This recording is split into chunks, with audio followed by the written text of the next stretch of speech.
back some more. I don't know how it works with the rights to everything. Right. Right? Get the little Arrested Development. Hey, it's your girl Rajette Speaks with Narrative Shift. Super excited to be here tonight. I am here with Calvin Sibert, the game changer of education. He is out here doing it big, guys. What's super exciting about tonight, we are cut from the same cloth. We come from Romulus, like we are from the same city. And I am always thrilled when I get people on the show who came from where we came from, and we're out here doing these big things, right? It's just inspiring to have you on the show. Calvin, really excited about what you're bringing to the table tonight. So please, first of all, thank you. Welcome. Thank you for having me. Yes, please just go for it. Tell us a little bit about yourself. All right. So as you said, I'm from Romulus. Romulus is outside of Detroit. A lot of people like to say Romulus is this little small place where Right. It's not a Detroit. It's not. Right. But I grew up there. My parents were really focused on keeping me in private schools and Catholic schools. So I went to Catholic schools. And I remember the teachers making sure that my penmanship was just on point, like to the point where like they used to pull my ear to make sure I'm writing right, correctly. And just I remember telling my mom one time, like, this teacher is pulling my ear and being mean to me about my handwriting. And she said, well, you better start writing right. Like there was no like hopping on my side, like like kind of how it is nowadays, like the parents sometimes hop on the kids' side. But as I said, I went to a lot of Catholic schools, but my 7th and 8th grade year, I actually finally made it to my city's junior high, Romulus Junior High. And that was a real special time for me because I finally was in school with my friends in my neighborhood. And I do have to share that, going to some of those Catholic schools and being the only Black kid in the class, it took me down some roads that I wasn't, I didn't feel good about it. I didn't like the name call, calling me names. Of course, we know what those names are. I didn't like the kids saying my hair looked like a Brillo pad and stuff like that.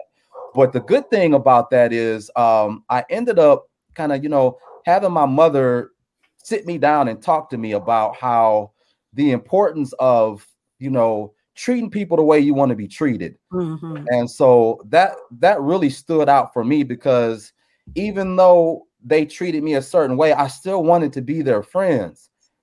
Like the one kid in the class, like I was the black sheep, literally, like in the class. And I was just like, you know what? Yeah. I still want to be y'all friends. Now, come on, I can make y'all laugh. I can't really dance that good, so it ain't no chucking the jive dances or nothing. But but I can make you laugh, and I'm cool. So that was tough for me. So, but I got through it. And then my like I said, I started the junior high, Romulus Junior High, and then I started changing. And I put it on the music because, well, actually, I'm going to put it on two things. Okay. I'm going to put it on the music. I started listening to NWA. Yeah, that was all of it. It's in the name. Yeah.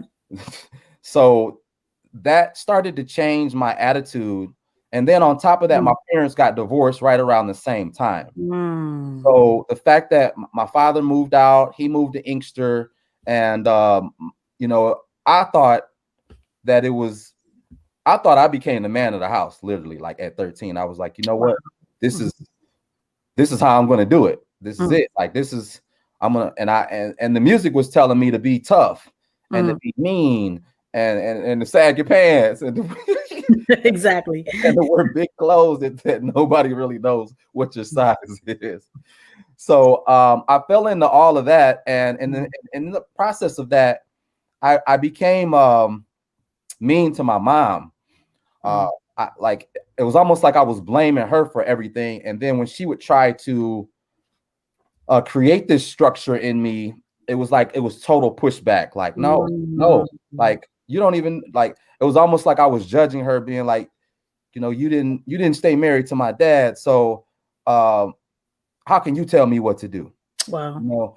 And so that created like some tough skin in me, and I started hanging around different people from Romulus that weren't the ones in my neighborhood, and then it started to pull me into a tough space.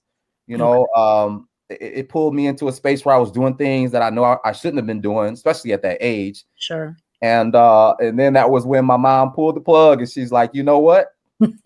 You are going back to private school. Okay. I was like, oh man, I just knew I was going to Romulus High School. Right. And she put me in Aquinas High School. Okay. Yep.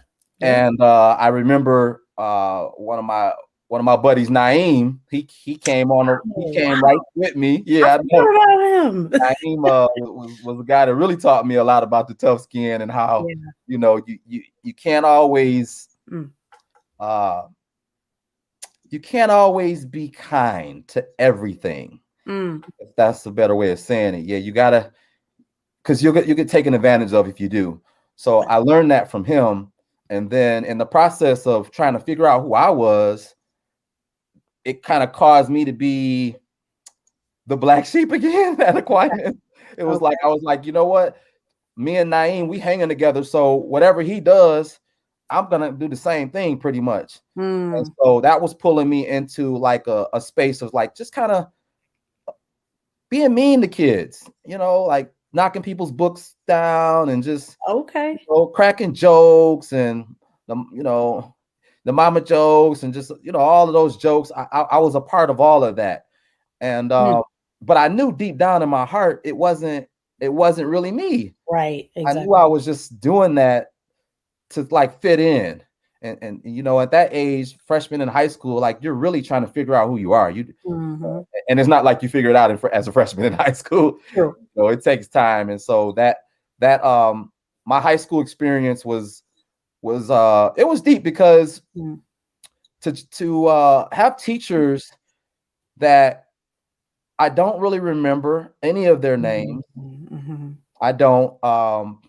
One thing that I do have to go here on this one. Yeah, sure. One thing that stands out at Aquinas was a day when we had this assembly, and I was a freshman at the time, and I remember the cheerleading team.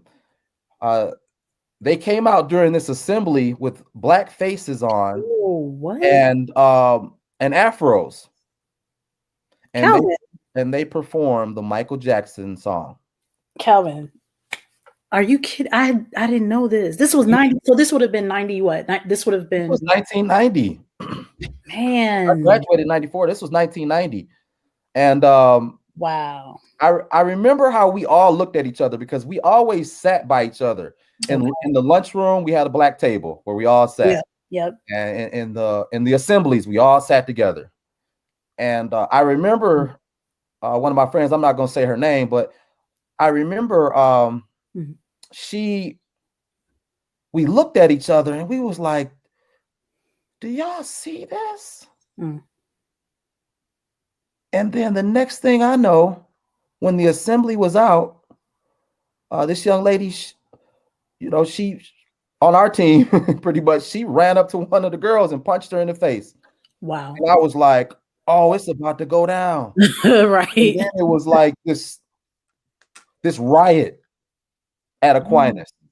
The riot was so bad that they closed the school down for, I feel like it was a Wednesday, and they shut it down till Monday to calm it all down.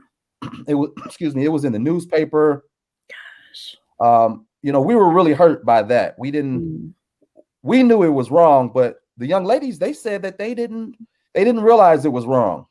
And I got a friend that he didn't even know. They asked, could they have some black makeup And for some reason, one of my buddies, he had it, he gave it to them and didn't even realize. We talked about it a year ago.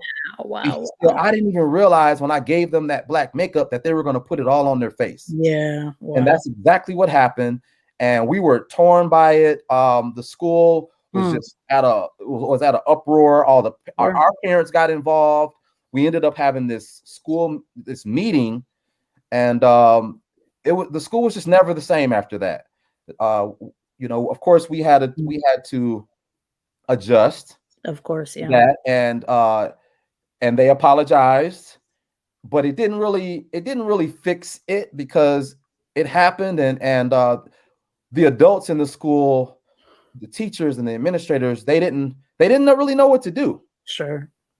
And so that was probably one of the toughest things that I went through in high school, because I was so young and I had experienced racism in different spaces, but not like that. Wow. Yeah.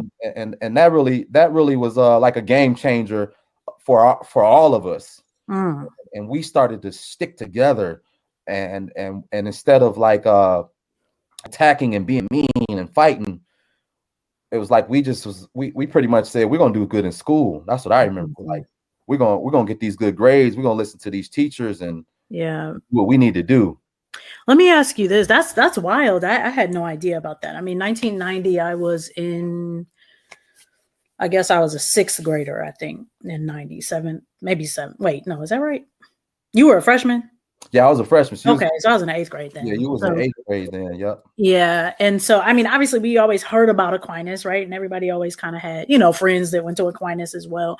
All I remember is that there was some drama at Aquinas, but I didn't know to what degree. So I'm assuming this was it. And I remember, they closed down in like 90, maybe 95 or 96, like. Because I went around the time my senior year, I came back to Rogers High, but they couldn't stay open because it was like it was never repaired. I did not realize that. I didn't even know it had closed down like that. I had no idea. Yep, because I wanted to go. I'm like, "Where's our reunion?" Right. You gotta go back to Romulus for a reunion. Right. That's wild. So let me ask you, I have a couple questions just quickly, about Aquinas specifically. Were most of your teachers white, or did you have a diverse teaching staff? Oh, every teacher was white in that school. Okay. Yeah, there wasn't a black teacher at that school. Nope. I remember one time I came to school, I got my hair cut. Shout out to Johnny Chambers. He's my barber back in the day. Okay, yeah. Of the $5 barber. Okay. Good for $5. Nice. And I asked him to put Menace to Society in my head, like, because he could put words in like it. To carve it in, like to he's so good at cutting hair. Okay. But so I said, because at the time, that was when that movie came out. Yeah, right. I like this, man. It's, it had a deep story behind it. Of course, absolutely. I wasn't trying to be like, I want to be this gangster thug. Man, I didn't want to be Old Dog in the movie, of course. And I sure didn't want to be Kane. So I was like, I want to pump it up. Like, I want to put this in my hair. If you can do that. And he did. And I remember when I got to school, the principal said, you can't even go to class with that. And I was like, what do you mean? Wow. And he said, sit in this office, and better yet, if you don't get it, if you don't take it out of your hair. And I'm like, how am I going to get it taken out of my hair now? But somebody, I don't even remember who it was. Somebody actually had clippers at the school that day, and they just cut it out for me, because that was the only way I was be able to go. Really? They had to cut it out, and it was like one of those moments where, like, yeah, this is wrong. But I guess in the Catholic school, when I think back at it, like, we're in a different space now, but back then you could put a line in your hair or something, but that was extreme back then. Absolutely. Yeah, I remember, we couldn't even wear at Romulus in middle school. I remember when the Simpsons came out, we couldn't wear the shirts. We could not wear Bart Simpson on our shirts. What? And if we had it, we had to flip it inside out. Because, he always was saying stuff like the shirts were like, eat my shorts and like these kinds of things. It was very conservative in that way. And so we were not allowed. Like, we actually would have to go home or change our shirt inside. Look, I remember my dad used to say, I couldn't say holy cow. He yeah. that, like, you don't say that, and no, you don't say that. Yeah, that's wrong. I've never said it since that day. That's wild. So let me ask you this: in terms of this diversity aspect, right? So you didn't have any Black teachers or any other teachers, right, at Aquinas, but then you got to Romulus, and even before you left, like, we had a decent amount of Black teachers and administrators and ADs and this kind of thing. How was that for you? Like, just that cultural shift there. I'm just curious to know. It was cool to me because my mother really did a good job at connecting me with the important Black people. So my mother had a TV show called the Gwen Sibert Healthy Cook Show. Okay, come on, Gwen Sibert. Yeah, it was a half-hour talk show, and then it was a half hour of healthy cooking because we were vegetarians. Wow. And she let my sister and I be on the show, and we would, sometimes bring our friends from school on the show too. So some of the people that I met at 8 years old, Rosa Parks. Wow. Winnie Mandela. Oh, Calvin. Ben Carson. Okay. Sammy Davis Jr. Sinbad.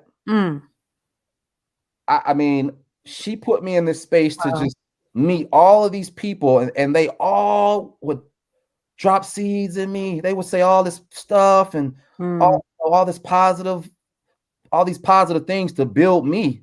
So it's amazing. That was actually the cheat code, since I was going to all these schools and I wasn't seeing that and I wasn't getting that. Okay.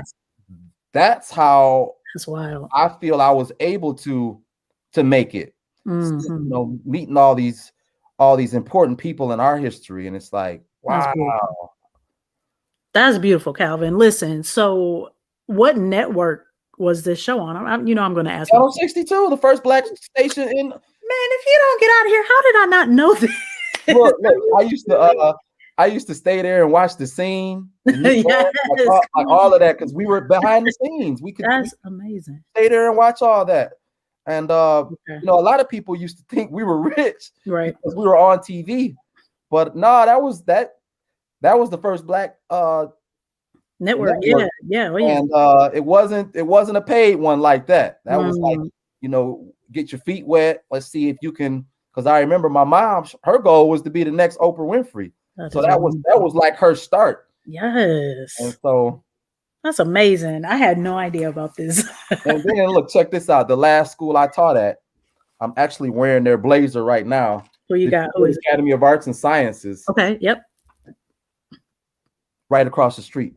That's crazy. I was like, this was my first job on Channel 62. And then this was my last teaching job right across the street. That is amazing. I love this. It's crazy how things, as the world turns, right? Like as things come. I know. I love it. Oh my goodness. All right. So okay. How did you go from being this child to, you were sort of between schools, what's the word? Let me see here. You're between schools. You're having some difficulty sort of navigating some of the cultural things that are happening between both schools, right? Yeah, I was jamming myself up with the code switching all the time. Okay. I was coming back to Romulus to talk about, man, this is rad, dude. They was looking at me like, bro, what you mean rad, dude? Oh, that's how I was talking school. And I remember my dad said, when you're at school, talk like that at school. But when you go back to your neighborhood, you can talk how your friends in your neighborhood talk. Oh, and good. Okay. That moment, that was teaching me how to code switch, is a real term now. Yeah. I mean, but for then, I believe that was a solid lesson, right? Because you have to navigate those waters in a really unique way. What was interesting about Romulus, and guys, viewing audience, there's several of you out here because I can see y'all. We are going to get into the math, I promise, and math hoops and everything. But one thing that was really unique growing up for me when I was a child, K through 6. Listen, we had one middle school, we had one high school, but we had like 6 elementary schools, and then there was Aquinas. And so what was really interesting was, depending on where you lived, wherever the zone was for you to go to school, that's where you went to school. So K through 6, I was at a predominantly white school where I was just looking. I don't know if you remember Charlie Newhart, he goes by, he's a comedian now. if you saw him, you might recognize him. But I would look for him, Shannon Warren. I would look for them every year. Like, are they in my class this year? Because it was always only me or just one or two of us, right? And so while we had it was a decent enough, Black population as far as teachers. I even had an Asian teacher, I think like in the second grade. For that going down like that, the school that I went to was predominantly white. And so when it came down to us going to middle school, man, I remember getting to middle school, meeting everybody from the north side, everybody from the sub, everybody from Oak Brook, the Meadows, the McDonald's, right? I was like, where did all these Black folks come from, right? So while my neighborhood, because I grew up in the Valley, while my neighborhood was predominantly Black and all my squad was Black, and I had my Blackness, I got to middle school and I was like, where did y'all come from? But because I had been raised or, schooled K through 6 in that environment, when it came down to how I articulated or how I said certain things, I was met with a lot of challenges trying to navigate.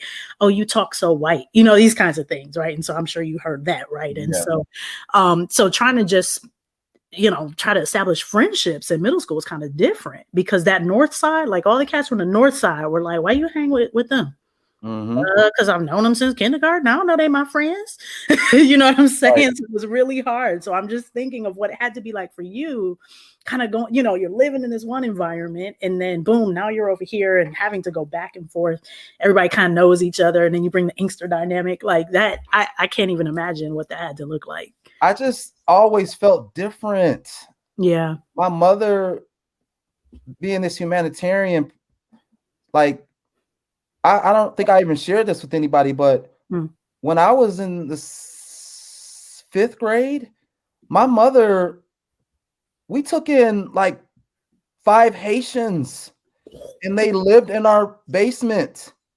Get out of here. Yes, we did. And I remember like trying to communicate with them and just, they were really nice. And, but I remember just thinking like, my mom is insane. Yeah, that's dope. What is she doing? Like we started a nonprofit organization when we were young called We Care About Others. What? And we would go around to the sub and all these different neighborhoods and give away toys and stuff for Christmas.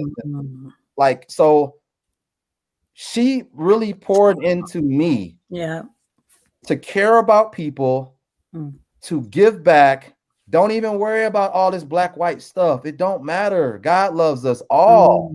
Don't get caught up in all of that. So I just always felt like I was different and that I knew I could get along with anybody. Yeah. I knew it, but I knew that there could be some challenges, of course, but okay, what's the challenge? Like, if anything, that's like a hard jump shot. Okay.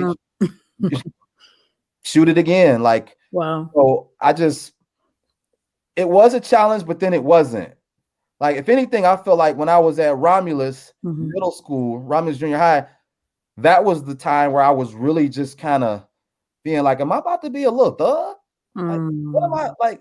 And I'm like, I know my mama don't want me to be that. My daddy don't want me to be that. What am I doing with this rap? This rap music is changing me. Yeah. And thank God for the good rap music. De La Soul and Tribe Called Quest and the positive music that canceled the other music out. It kind of let us know, you know what? These dudes are rapping about this. If you want to listen to it, go ahead. But these dudes are rapping about this. And it can uplift you. It doesn't have to keep you in this mean, because I wasn't this mean dude. I wasn't mad.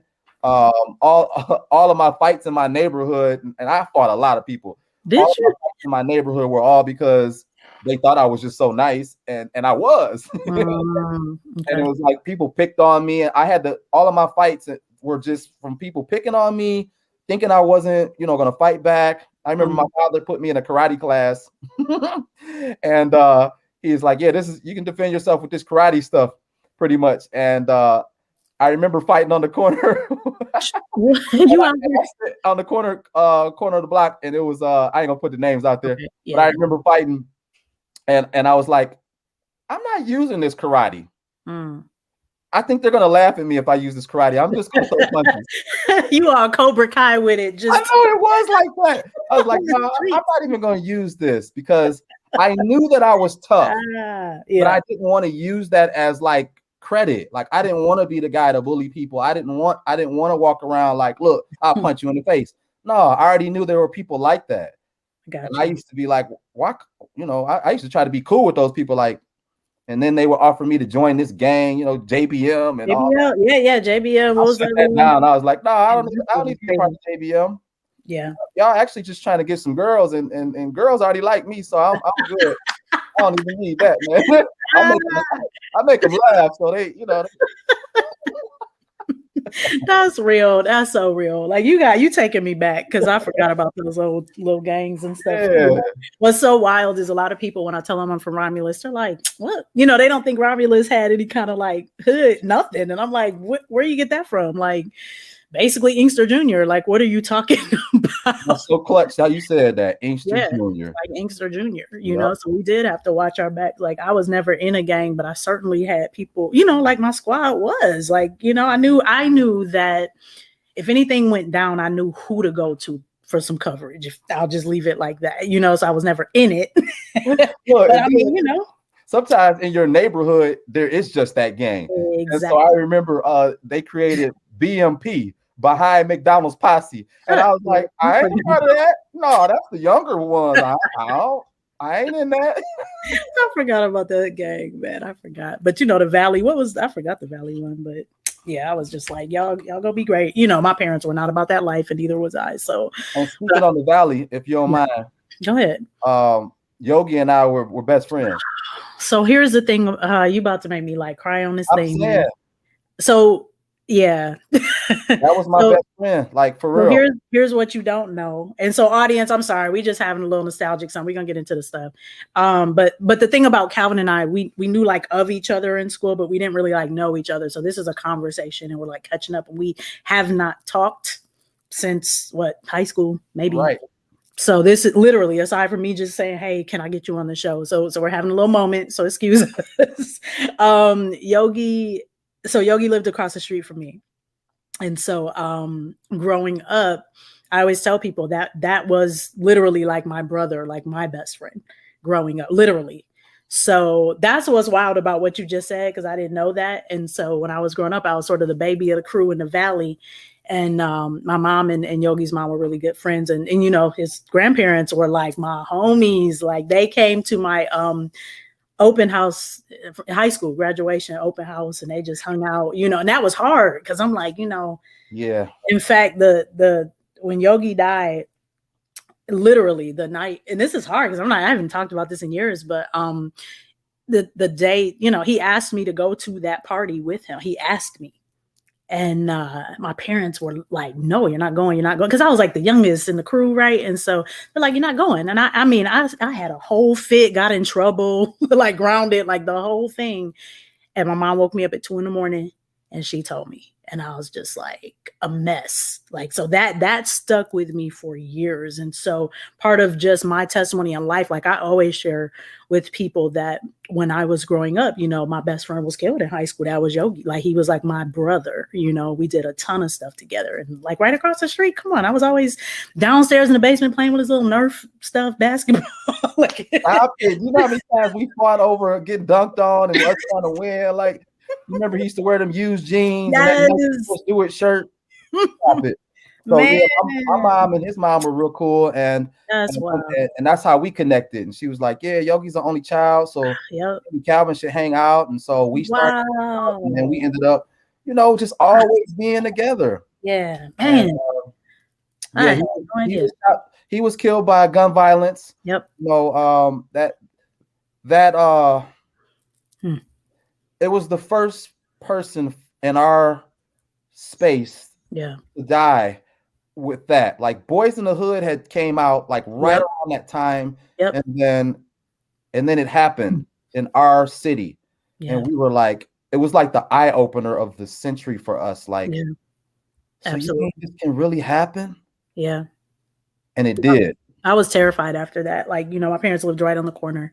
I'd get off the bus and run into the house. because I was just scared, man. Yeah. We'll have to talk offline. I'm sorry.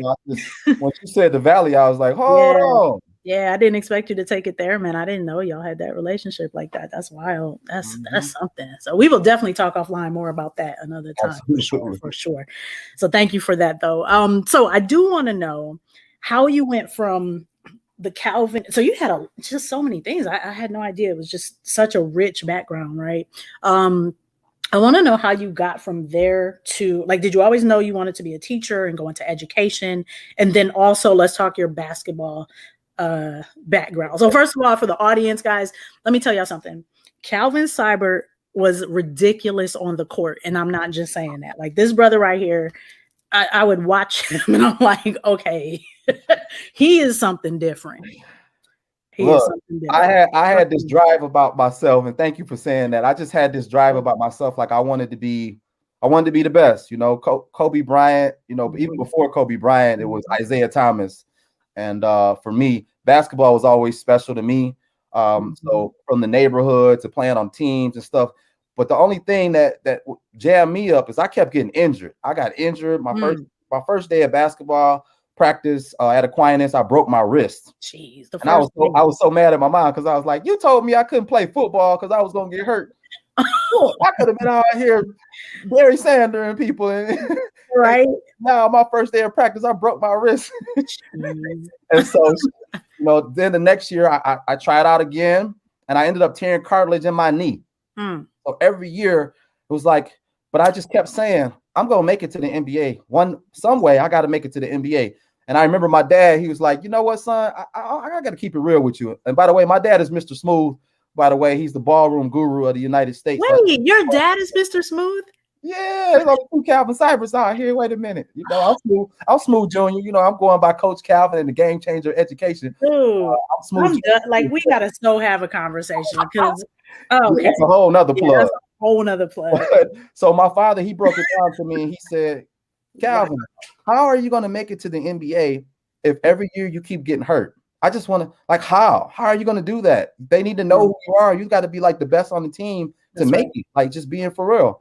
And I remember that day I was like, I don't know, Dad. Some way, somehow, I'm going to make it to the NBA, man. I don't know. No. Like, get off my back. Get off my back, Dad. I'm going to figure it out some way.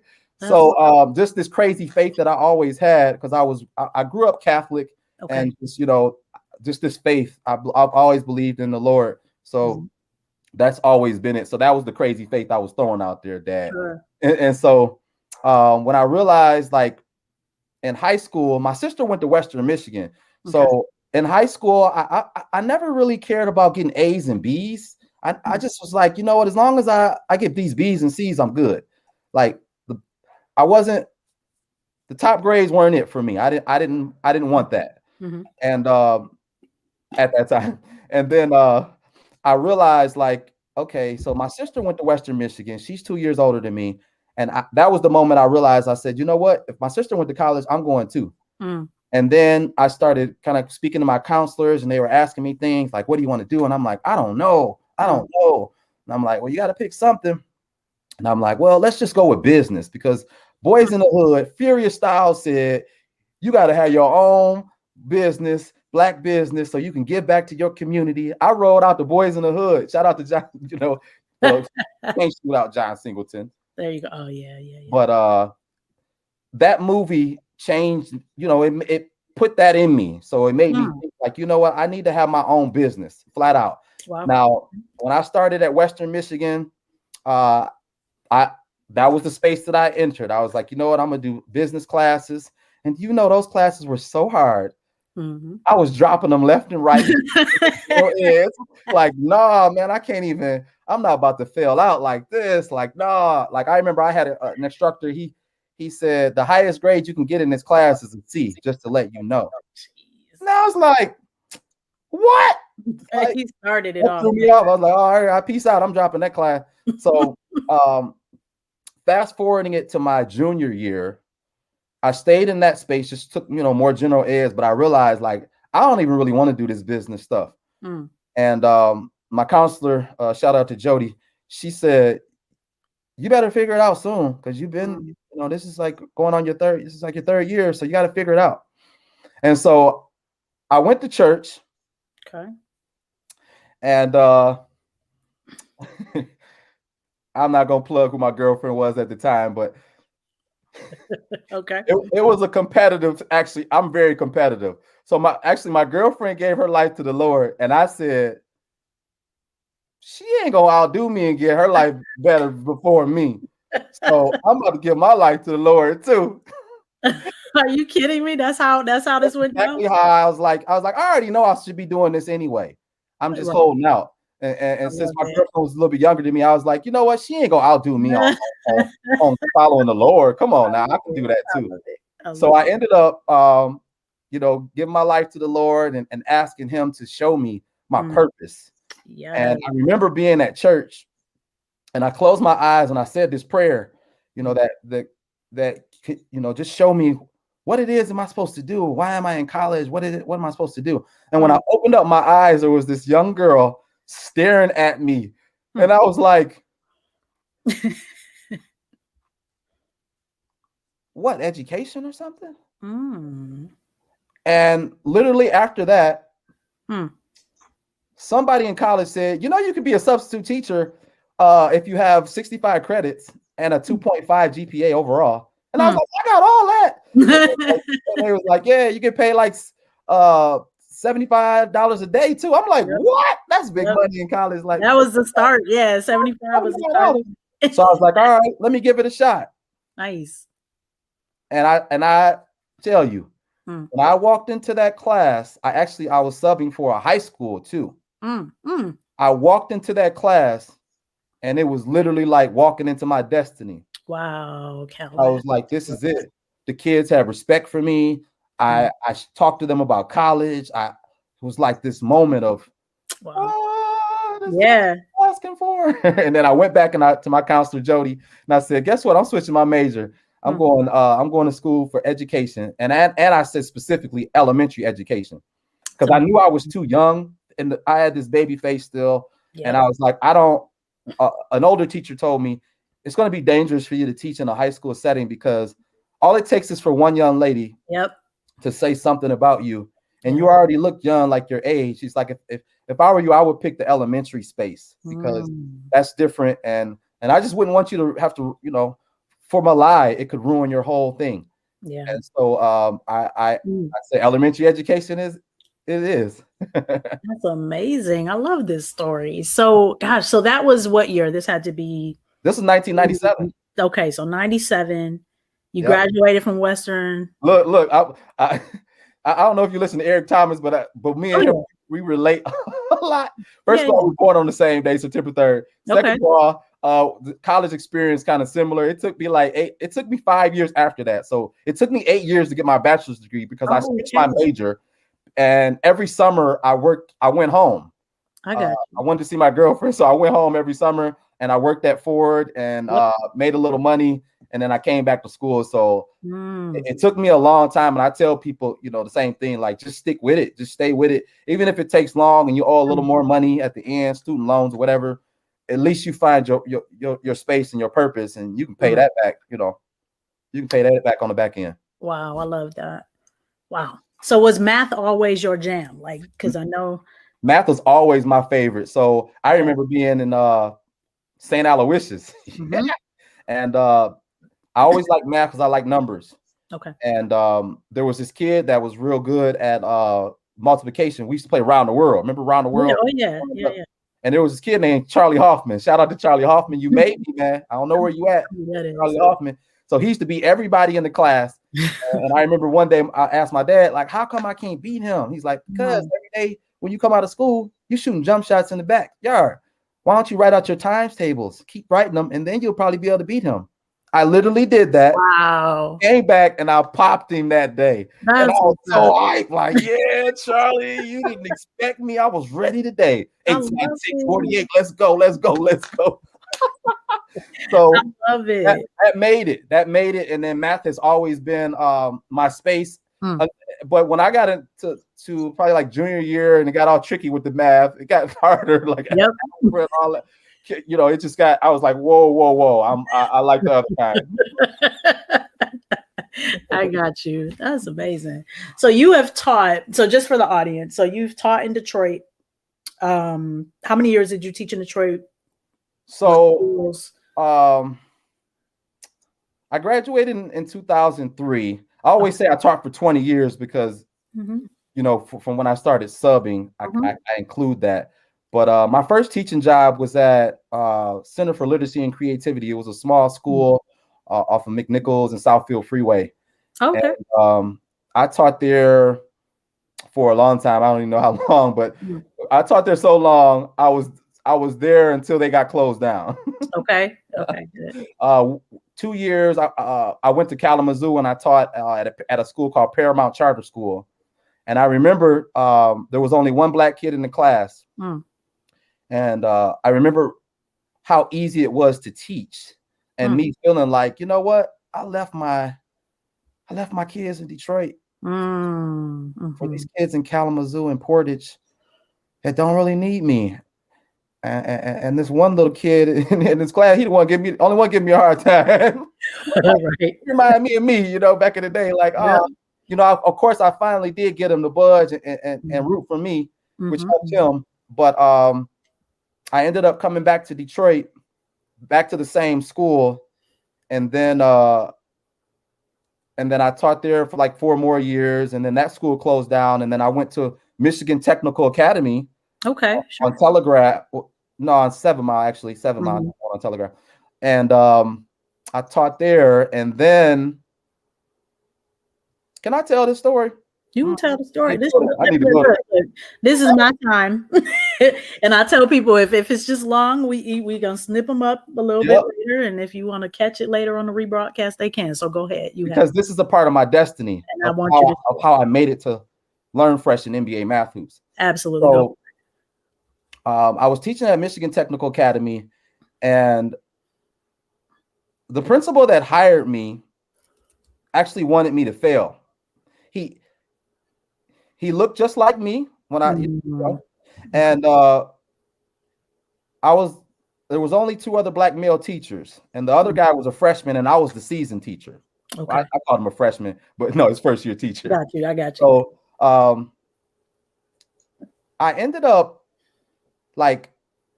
so I was given all the challenging kids.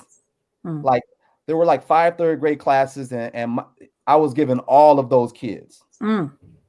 Which I was like, dang, why would he do that? Why didn't he spread that out? And I didn't even know because I wasn't even at that school. So the other teachers, they let me know.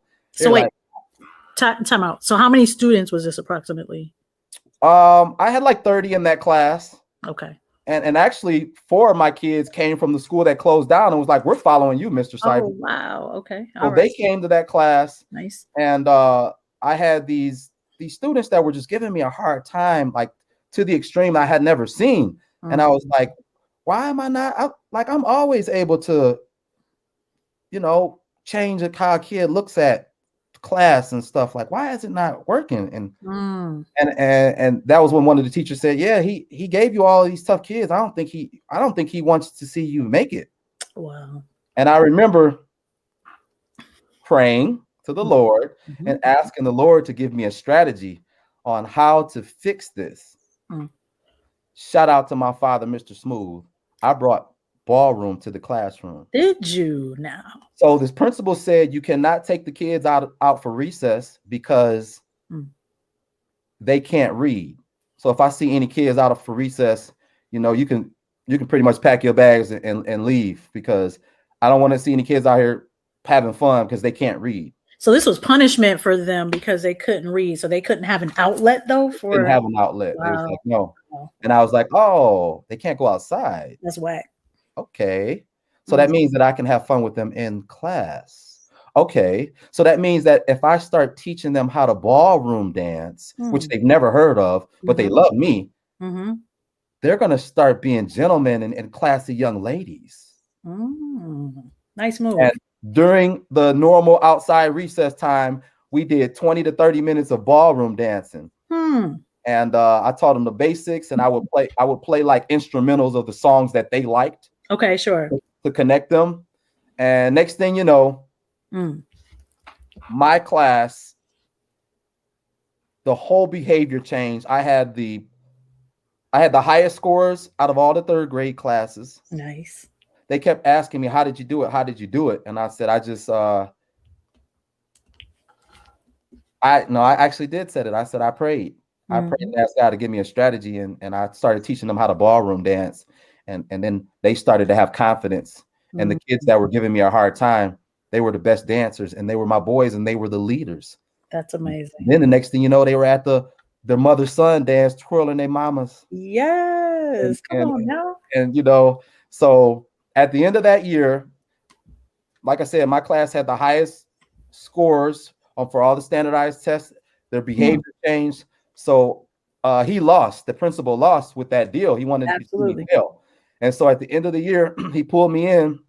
And I'm thinking, they're getting ready to give me a raise or something, because I'm like, I saw what I did. And even the people that they pulled in to help, get the classes in order and things like that, people from the state and things, they even said it too, like, wow, you really, they just gave me the shout out. Like, they showed me love.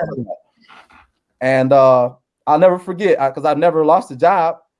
They said, as they pulled me in, they said, you know what? You're not in our vision for next year. What? And I'll never forget, on the website, they had me ballroom dancing with my students. Stop. And I said, okay.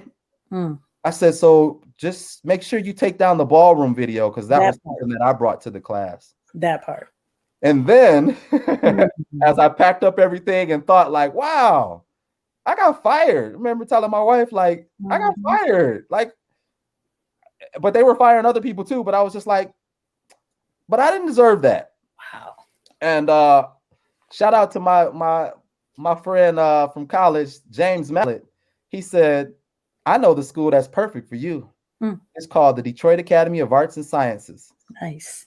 And he said, go to that school and tell them I sent you. And next thing you know, I met with Mrs. Neal, who was the principal, and tell them I sent you. And next thing you know, I met with Mrs. Neal, who was the principal at that time. Shout out to Mrs. Neal. Okay. And I actually was applying for a science class. Okay. Which I wasn't going to be really too happy about teaching science. Okay. But I would have, because, I can figure it out. I'm smart. And so I thought I was applying for that, but they ended up creating a new position, and it was called the Student Success Seminar class. And they said, we want you to run that class. That class is going to focus on strengthening of math, strengthening of ELA, motivation, financial literacy. Yes. What? That's the golden ticket, man. That's the golden ticket. What grade level was this? Or was it sixth grade? It was a middle school. So fantastic. I was in the 6th, 7th, and 8th grade building, and I was teaching a 6th grade class. Okay. And then the goal was for me to loop with that class, take them to 7th grade and to 8th grade. Okay. So in the beginning, like when I started there, my principal, she said, go to this training called MBA Math Hoops. We got you signed up. I said, excuse me, did you say MBA in math? Did you say? And she said, yeah, it's just some training, go check it out and bring it back to the class. And our CEO, he trained us on the west side of Detroit. And literally through the whole thing, I had my iPad recording the whole thing because I didn't want to miss anything. Sure. And I took notes and at the end of the training, I shook his hand and I said, Nick, I'll see you at the national championship. Wow. Because that was the goal, to make it to the national championship the first time ever. And so I turned my classroom into an NBA locker room. I went to GameStop, and as at the time, Paul George was the character on the NBA 2K game. Yep. He had this life-size cardboard character of him. And I went to GameStop and I said, can I buy this? And he said, what do you want that for? You a grown man. Did he say that? Yes, he did. On Jefferson, they keep it real. Like, you're a grown man, man. Quit acting weird. What's right. And I said, no, I'm about to teach this program called NBA Math Hoops. And I feel like if I bring this in my class, my kids are going to be super hyped. Like, it's going to make a connection with them. And I said, how much, man? I'll buy it. And he said, since you're a teacher, man, you're going to do it like that. Shoot, you can just take it, bro. That's what's up. Oh, my God. I folded it up, brought it in the classroom. Like I said, I turned my classroom into this NBA space. And next thing you know, my students were on board. Like, Wow. Whatever you say, Mr. Sibert, let's go. That's amazing. So I was able to pull my love of NBA, and they saw that. Whatever, if you're an educator out there, whatever you're excited about, all you gotta do is just show it, and it's gonna rub off right on those students, even the ones that don't even like what you like. In a minute, they will, because you're so excited about it. That's such a huge statement. I mean, just the fact that you said show it, because a lot of times, and you know, we kind of hit this on an episode a few weeks ago. A lot of times we just hold our gifts, we hoard our gifts. We don't want to put them out because, you know, maybe we're nervous. We don't want the scrutiny. We don't want the spotlight. Whatever it is, you know what I'm saying? It's okay. I'm nervous. I don't want to get it out. And it's so important that we do, you know. Someone just posted. Okay. Sorry. There's so many things happening. I'm like, something just popped up right here. I'm like, I don't even know where that came from. I think YouTube. Right. But I think it's so important that we do step out, and we have to take that step of faith. We just got to take the step, and we have to be visible in these spaces. Right. And so I love that you said that. And just the fact that if you put it out there, you know, they will be excited because you're doing it. You know, that's most kids just want somebody to look up to, and they just want that attention, and they want to feel validated from, you know, someone who is older than them, bigger than them, greater than them in that aspect. So thank you so much for that, for sure. And then check this out. And you know, kids like gifts. So the next thing you know, after a month of playing the board game in the classroom, we were given 8 tickets to the Pistons versus Rockets game. Nice. And guess how close we were? We were like 8 rows from the court. I bet that was fantastic. And my students had never been to a game because it was at the Palace of Auburn Hills. Sure. Okay. Yep. Some folks don't even. That's a 45-minute drive. Yeah. Like, you might get pulled over and might not be able to make it back. Mess around, depending on what month of insurance you haven't paid or have not paid. Facts. Exactly. So let me ask you, so Math NBA Hoops, how popular was the program at that time? Was it just piloting? Had it been around for some time? Around what year was this? I'm just curious to know that. So this was like the 3rd year that the program was going. At the time, I think there were about 5 NBA teams that were connected, and those 5 teams, they did special events with those teams. So we could connect with players. I remember KD was at the Golden State Warriors event. Okay. Shooting around with the kids. They met him, Klay Thompson. You know, just when you think of all the popular players, they were at these events and showing love to this program. Nice. And so the ultimate goal, like I said, was to make it to this national championship. Which was the first time. That's how new it was. This was the first national championship. Got you. And I went all in with the program because I had nothing to lose. I was like, look, I got this new position here. I'm teaching a class that I ain't never even heard of in the education space. I'm teaching a program that's connected to the NBA. I'm slightly feeling like I'm in the NBA right now. Right. The program. Which was the childhood dream. And so you were able to kind of merge these things together, which is fantastic. Yep. And then we got the email that my student was selected out of the 20,000 kids that was doing the program to make it to the national championship, which was in California. Okay. And the Golden State Warriors was hosting the national championship. You know, my student was so excited. He was in tears. He couldn't believe it. First time on a plane, first time experience, just, you know, a kid from Detroit. Shoot, the event was hosted at Stanford University. Wow. Okay. And he still to this day wants to go to that college because of that experience and all of that. It was just amazing. And so all the kids, they toured San Francisco, the Bay Area. It was just amazing. A weekend that you know, the NBA Math was the sweet part, but there was so much other stuff that the kids were, you know, all across the world. I remember back in the day when we did pen pals and stuff. I'm telling our age, but I know, right? I had a whole French pen pal.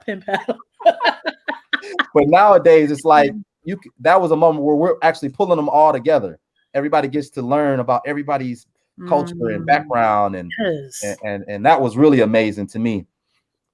I love that. We ended up coming in 2nd place, our Detroit Pistons team, which was really cool. My student actually, I'm gonna throw him under the bus. He didn't like coming in 2nd place. You know, he wanted to win the whole thing, But like I told him, man, you won, man. You the only kid out here from Detroit representing Detroit Pistons in the tournament. You made it to the last game, and you did your part. So, and then after that, he didn't even know, but all of the kids got about $5,000 worth of swag from all the teams that funded the company. Nice. So it was like Christmas in June. Yes. I mean, he got a signed basketball from Magic Johnson in the plastic from Michigan State. I was like, bro, you better not ever take that ball out the plastic. Ever. And when you get married and have a son in that order, you pass it. That kid and don't let it hit the asphalt. Just keep him know how special it was. Absolutely. So, man, okay, all right, this is great. I love this conversation. We got a lot of people chiming in. I'm just going to pause for the cause for a second here. That's what's up. You got, I don't know if you remember Nakia Davis. Yeah, all in here. That's the nurse. That's the goat over there. She is the goat, for real, for real. So shout out to Nakia. We got Lavita in here, and she says she definitely wants this for her boys. She says, "What a way to impact a child just by carrying a natural gift." Absolutely, Nakia just gave you a shout back. Thank you. That's what's up, Lavita. I love it. Over here, we've got somebody that says, wonderful advice, huge math fit. I don't know who that is, but I'm glad you're watching. Thank you. Oh, that's Dana. Okay. That's Dana. Awesome. Thank you, Dana, for tuning in. So you know about them third graders. Okay. Is that right? She was my lead teacher, actually. She taught me the game. They call her the Jay-Z of the classroom. Get out of here. She's so smooth with her teaching style. Like, okay. Go ahead, Dana. Go ahead. I love it. So Learn Fresh. Let's talk about kind of what's going on with Learn Fresh, NBA Math Hoops. You've got like a podcast. There's so much that's happening right now. You've got some digital things. What's happening currently, or at least, back up a little bit, Learn Fresh and your role with them, and then how it all comes together. So here's what it is. Learn Fresh is a nonprofit organization that creates board games that are fun for the classroom, connected to the NBA, NFL, and the MLB. Get out of here. Okay, I didn't think. So those are all our plugs. They help fund the companies. So actually, in the Detroit area, the program is actually free because of the Detroit Pistons. Did y'all hear that? Did everybody hear that? So you just got to connect with me. And the program is free. And I've taught so many programs in the 20 years in the classroom. $1,000 programs that teachers just put on the shelf and don't even teach. So when this came in, I was like, wow, and this is a free program. Thank you to the NBA teams that give back and showing the love, because this is what's needed. Absolutely. So our whole mission is just to make learning fun, and we leverage with sports and math to make that connection. I love that. And so first it was the board game. It was NBA Math Hoops. That's our premier product. Okay. And then we created an NFL game called First and 10. Nice. Yep. When was that? When was that? That was being piloted in the Denver area. So for the Denver Broncos, we haven't pushed out to other teams just yet, because NBA Math Hoops has been just such a hit that we've been knocking that out, slam dunking NBA Math Hoops. Yeah, y'all been killing that. Okay. And so in the midst of that, we created a baseball game called Math Hits, and nice. I wrote the curriculum for that. It's being piloted in Oakland, so it's called Oakland Athletics Math Hits. And you better come on, sir. I'm saying so. Yes. I do have to say this too, just to be honest. Sure. When I was in the classroom, and Dana knows this, I did not like writing lesson plans. I'm gonna just cough over here, but go ahead. I did not like that part. My principal is watching right now. I just saw her. I'm sorry, I didn't like doing it. It just I didn't like doing it. What do you mean? I know what I got to teach. I know what I got to do. No, we need the fidelity behind what you're teaching. Like, we need to make sure you are, teaching the right stuff.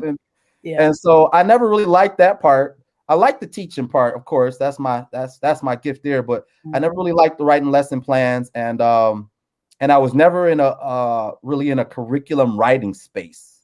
Okay. So, but here's how God moves. You just never know. Just because you don't like doing something doesn't mean that you may not be good at it. So say that again for all of us. Because you don't like doing something doesn't mean that you might not be good at it. Amen to so that. I went from being the director of programs to now the chief academic officer, meaning I am now writing curriculums all over the place. That's wild, Calvin. I have 3 curriculums in the pocket right now that I can't even share with you all because it's that global. That's amazing. And I would have never in a million years thought that I would be in a space of writing curriculums and being able to use my gift, my style, my way, and it being okay. I never thought I could do that. So,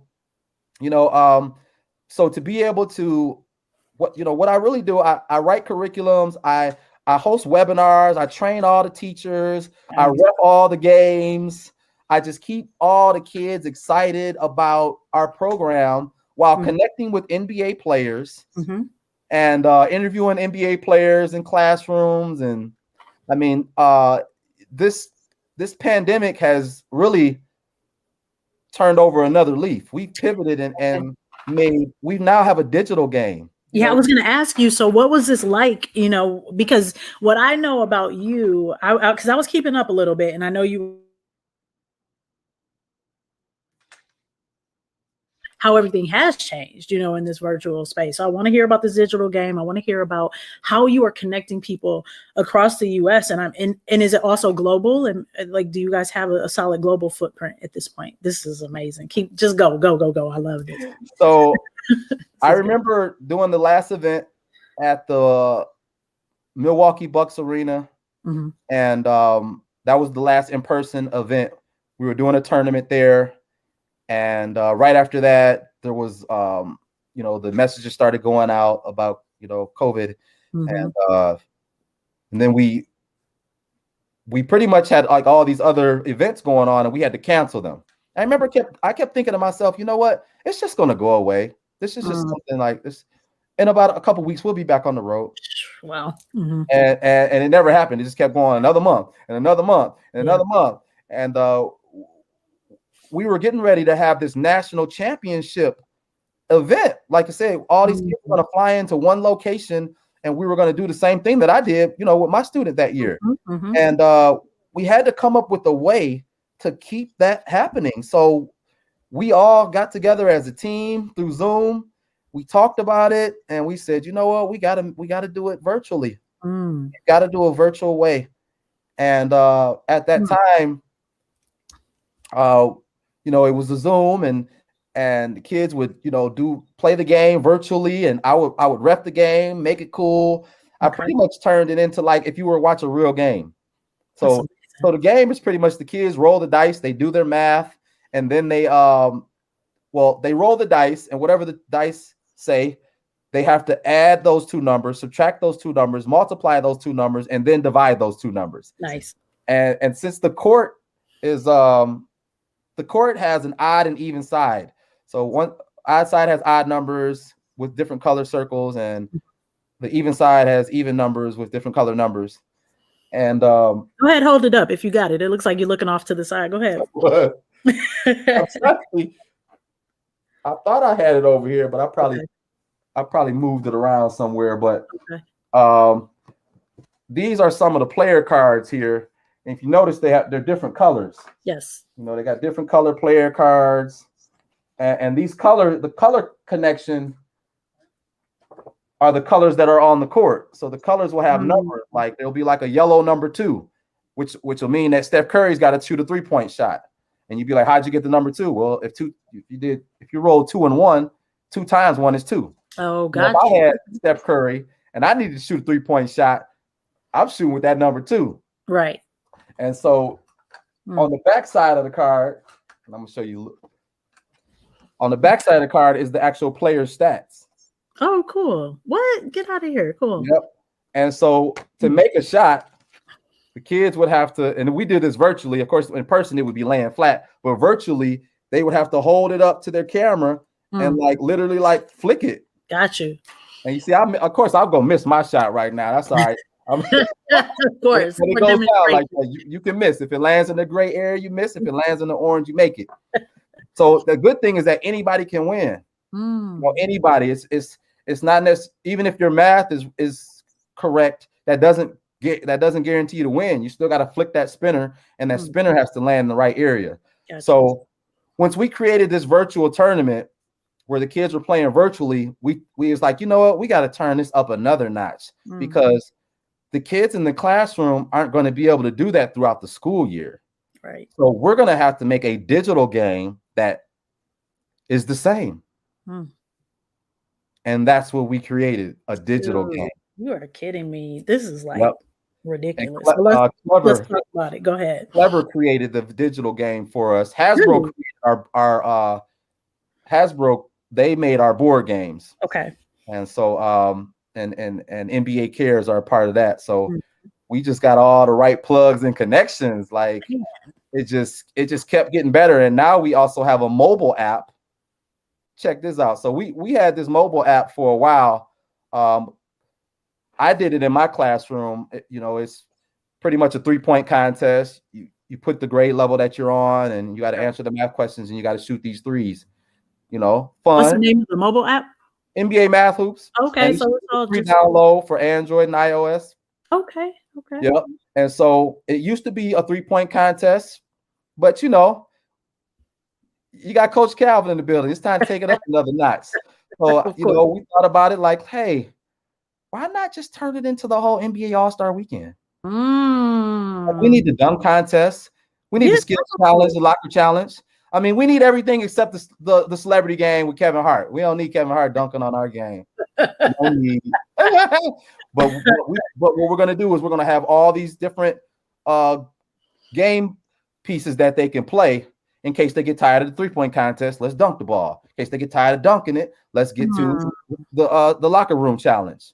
And so what happens is the better you play, the more math questions you get correct, you start to unlock jerseys. And this is an NBA and WNBA. So we got all the NBA and NBA teams. So you unlock the jerseys, you're unlocking the courts. Nice. It's just, I mean, I gave it to my son one summer, and I was like, check it out. And in 2 days, he did not put the game down. He had unlocked everything. Like he couldn't stop playing. It was addictive. Like just like all the other games, it's got this it's got an NBA 2K type of feel to it. Okay. And the graphics look good. It's it's like I don't mean to say it, but our program is a disguised learning program. We are tricking the kids.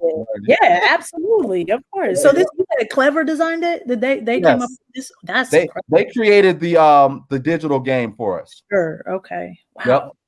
All right. So to be clear, we've got it. We can download this on our iOS. My cousin just posted. She said, "Really cool. I want to play." I love it. My cousin. That's right. Hey, and it goes from the kindergarten level. So here's the extra thing we added. Okay. It goes from the kindergarten level to college. Nice. So depending on what grade level you want to put it on, I just want to show this right quick. Yeah, please. Okay. That's my let me spotlight you. Hold on. The lead team right there. Let me spotlight you. Hold on. Let's do this. All right. Can y'all see that? Yep. Oh, that's sick, Calvin. You see the game changer on there. I haven't unlocked everything. The slam dunk contest is coming soon, but that's how it looks. And instead of just playing all the Candy Crush, whatever kids play all the time, I don't even Fortnite, Minecraft, whatever the popular game is. Why don't you go ahead and switch it over? And here's the sweet part. You can actually pick the specific math content that you want to focus on. That's really cool, man. So hold on. So K through college. Yep. So what are we talking about? Like what level of college? We talking about differential equations? Where how far are we going up here? Well, I'll just say maybe your freshman year. Okay. I wrote the curriculum, so okay. I didn't want to take it too far off my chart. I feel you. That is amazing. But I wanted to make it cool enough to where everybody could, every space. Like, sometimes students make it to 7th grade and they don't know their times tables. Well, I teach 7th graders and some do not right now. And so, I know. And so here's a quiet way of learning, and nobody even has to know. You can shoot jump shots and put the ball behind your leg, jump over the car, slam dunk. Like, yeah. That's and awesome. learn those math facts like that. So whatever it is that you need to focus on, it's right there for you.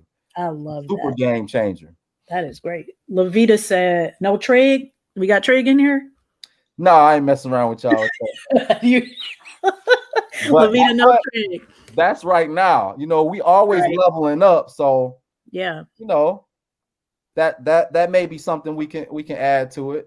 That's crazy, man. So okay, so to be clear, we've got the digital platform. Now, iOS. So to get the digital game, you do have to join a webinar where I show you how to pretty much do the whole thing. Okay. So you can actually shoot my email on here, calvin@learnfresh.org. calvin@learnfresh.org. And if you want to be a part of it, if you're teaching at home, I'll plug you in. If you're in a school, I'll plug you in. I'm actually going to pass the ball to my Scottie Pippen. I like to call her Rebecca. Shout out to Rebecca on our team. Awesome. She'll send you the email once you let me know. I'll pass the rock to her, and then she gonna alley-oop it. I love it. Okay, guys. So Nakia said bet. All right, and we got Roger in here. I remember Roger from back in the day. You remember Roger? I do. What's up, Roger? Because I feel like he was in education. I just lost the comment. It's so hard navigating all this stuff. It's all good. He said congratulations. That's what I remember. But thank you. I can't find it again right now though, but that's what he said. So just know that. But guys, so check out Calvin at learnfresh.org if you are interested in the digital platform and everything that you need to do. So my principal is actually watching right now, and so I'm glad. And so she's posting a few things. I'm really excited about that. So she said that we're actually meeting with Rebecca this week, so that's awesome. So my own love that.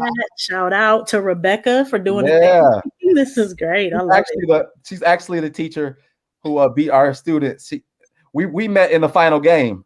Okay. In the first national championship. Ironically, both of us now work for LearnFresh. That's crazy. I love it. I love how these things are coming full circle. So real quick, just because we're gonna get back to the product and we're gonna wrap up probably in another maybe 15 minutes here. How did you get to LearnFresh? Did I miss that part? Like, how did you? No, okay, I got you. Okay, get that part. So literally at the I'm gonna go back. I like to be honest.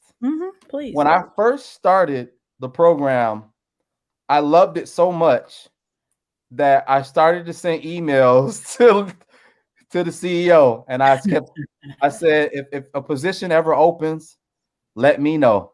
Oh wow, nice. And I was relentless with that. I think I sent him that every month, and maybe that's not even relentless. I guess relentless could have been every week, but to me, it was like I'm here. I don't know what y'all got going on, but I love this. And then shout out to the basketball coach at Detroit Academy of Arts and Sciences, Mr. Arrington.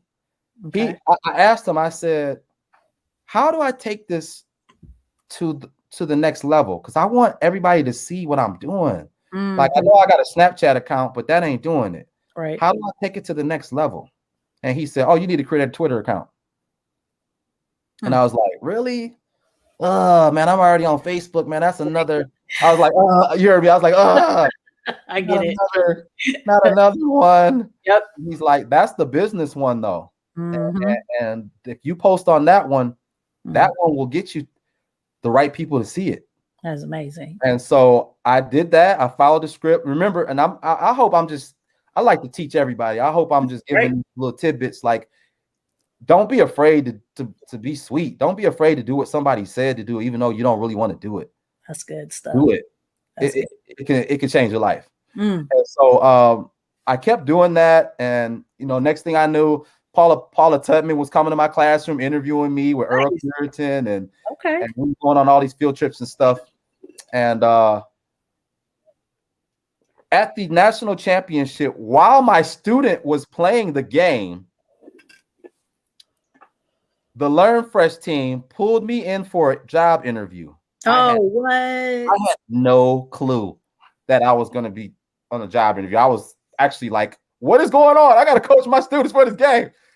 Are y'all trying to cheat my students? I gotta get back to coaching my student. I gotta make sure they're cool. And I got pulled into this interview, and next thing I know, I was just being honest about myself and my passion for education. And then next thing I know, they was like, okay, go ahead back. And and I went back and I saw that my team was down by like 15 points.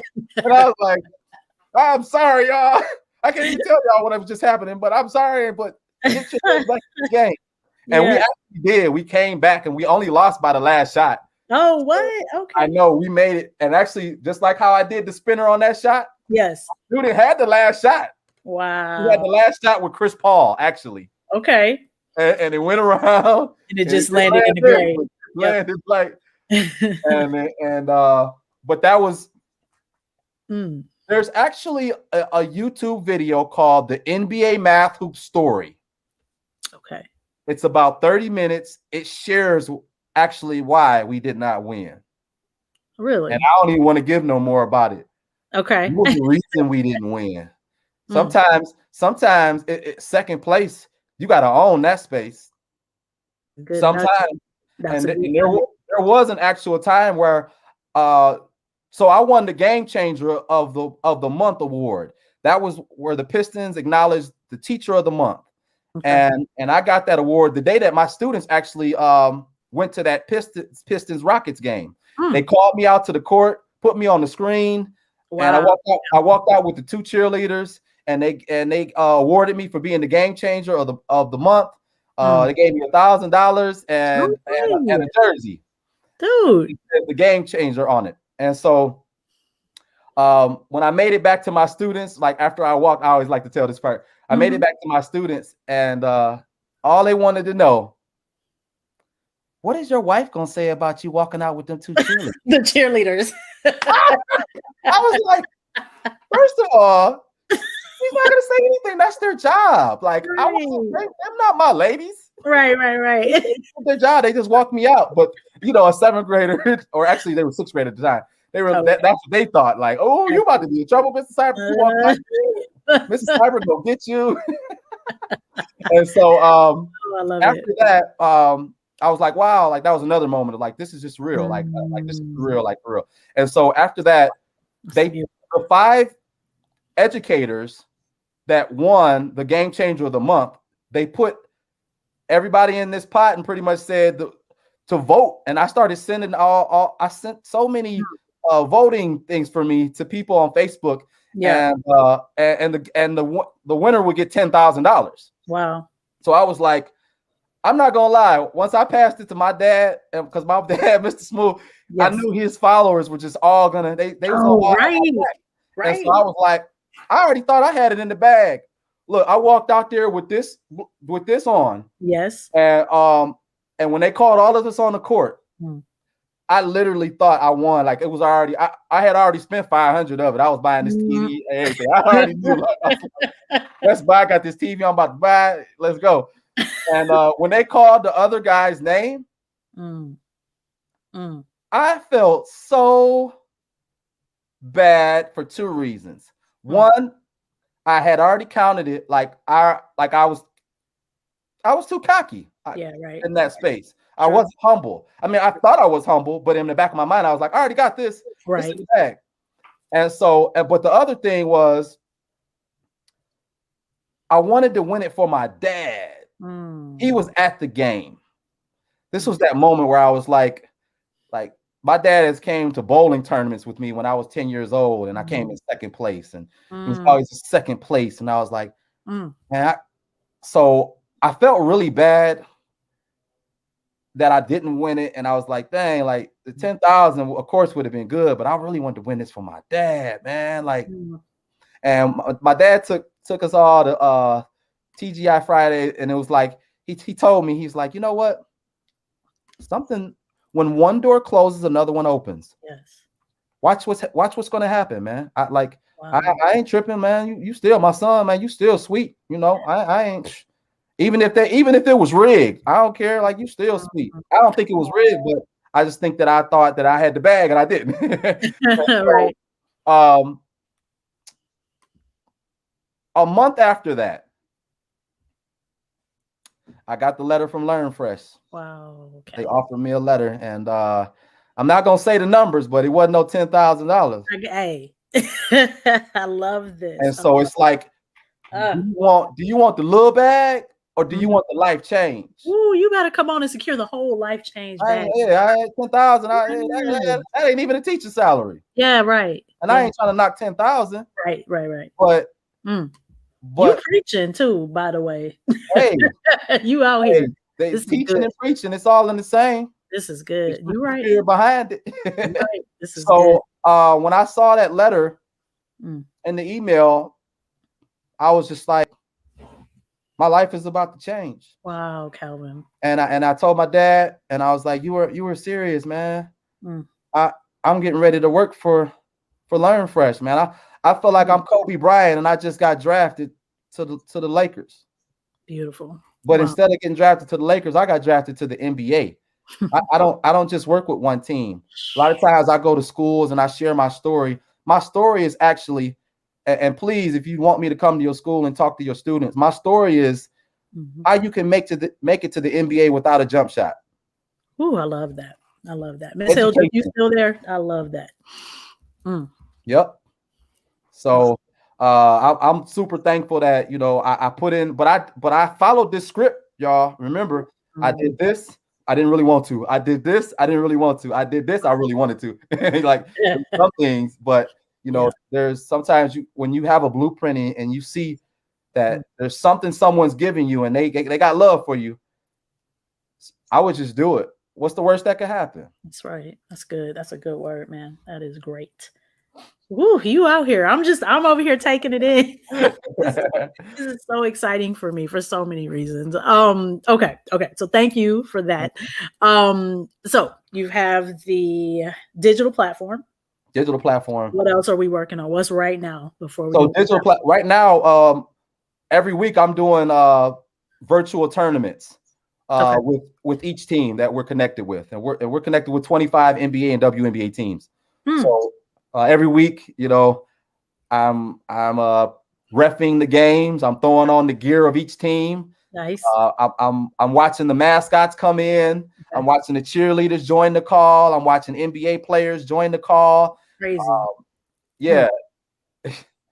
And so, right now, so these regional tournaments are going on, and whichever team wins the regional tournament, not only the team that wins, but the runner-up will be a part of the national championship, which will be this summer. Nice. And I do have to say, you said, are we just in the United States? No, we got some Australian teams that are going to be a part of this one. Come on. Yes, you better go ahead. Come on here. I know. I love this. I love it. Shout out to Australia. They that's where Coochie was made.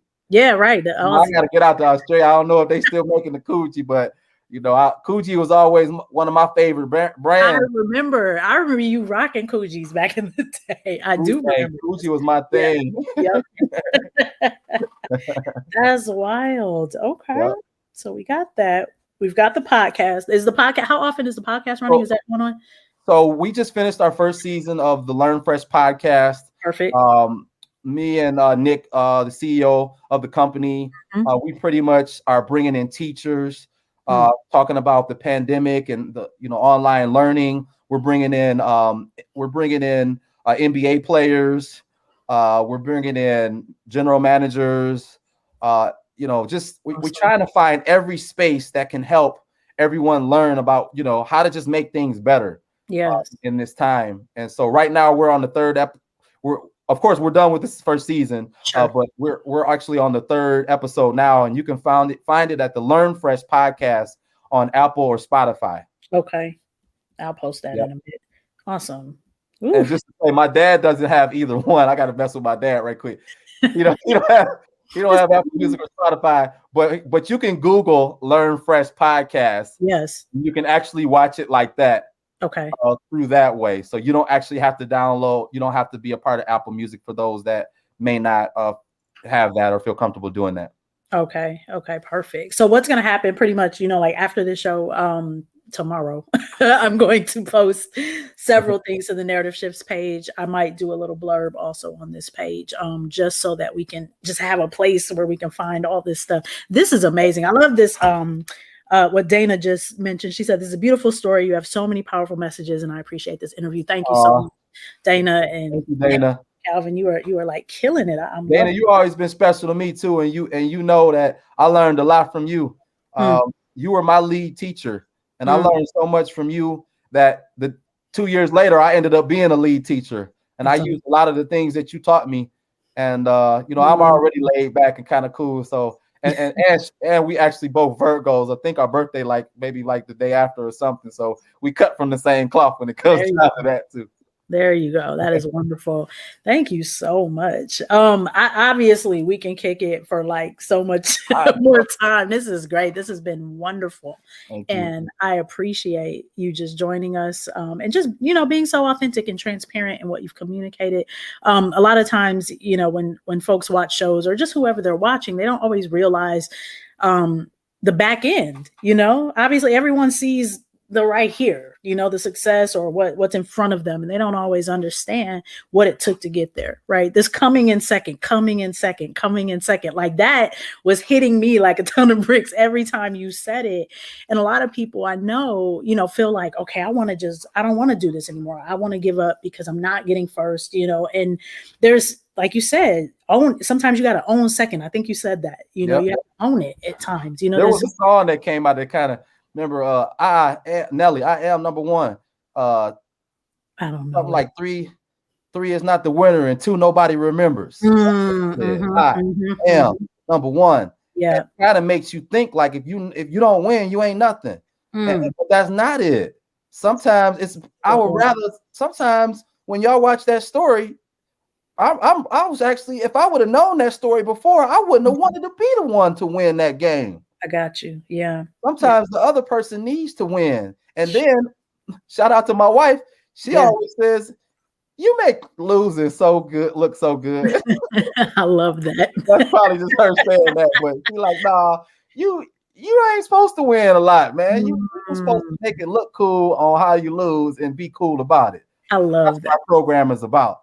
You know, whether you win or lose by points, you still show good sportsmanship. You still fist pop your opponent. You still show love, because we don't want nobody feeling bad because they lost the game. That's right. That ain't cool. That's right. Man, this is good stuff. I'm so excited right now.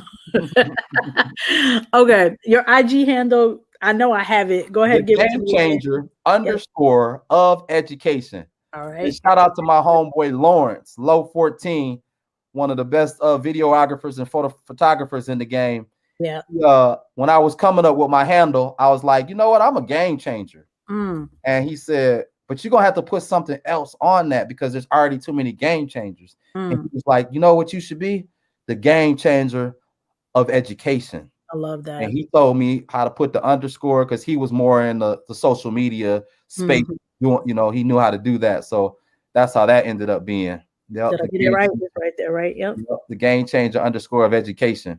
Okay, guys, follow this brother right here. Okay, Lavita is also saying shout out to Dana. She said this is a great interview. Kids and their education. That's what's up. Absolutely great story, Calvin, from Wendy. I don't know if you remember Wendy Mitchell from high school. These are throwbacks. I mean, we're throwing throwbacks over here. We're gonna have to pop on again and try to, have everybody on here. I know, right? That would be crazy. Let's just have go crazy on here with some people from high school. And then the Math Hoops Instagram is just NBA Math Hoops. So you can plug in the NBA Math Hoops Instagram, and hey, you'll be able to see everything going on. Guys, check them out. I'm just posting it right now so everybody want to see it. Here we go. Let's see.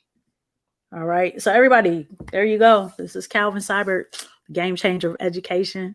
Thanks for coming out tonight. Thanks for having just a moment, taking a moment, to do this. I know you are incredibly busy. You have a very full schedule. And so I really appreciate this time tonight. Shout out to Romulus, because that's what we do. Around town for life. That's what we do. For life. Absolutely. / Detroit. / Easter Junior. All the things. All right. I love y'all. Thanks for joining the show. Really appreciate you guys tuning in. There was a lot of engagement tonight. I appreciate that. I'm sure I missed some comments, and I'm sorry if that's the case. I was only seeing 2 of them. Thank you, Miss Ramsey. So we got Sharon Ramsey from Wayne Risa jumped in here. And so love that. Thank you so much for coming and hanging out. So there's that. We're going to wrap it up. Stay on for just a couple more minutes, Calvin. And everybody, again, next week, we should be back here at 7:00 live. That's what we do on Mondays. Every so often I take a break, but next week we are scheduled for another wonderful show. So join us then. We'll see you later.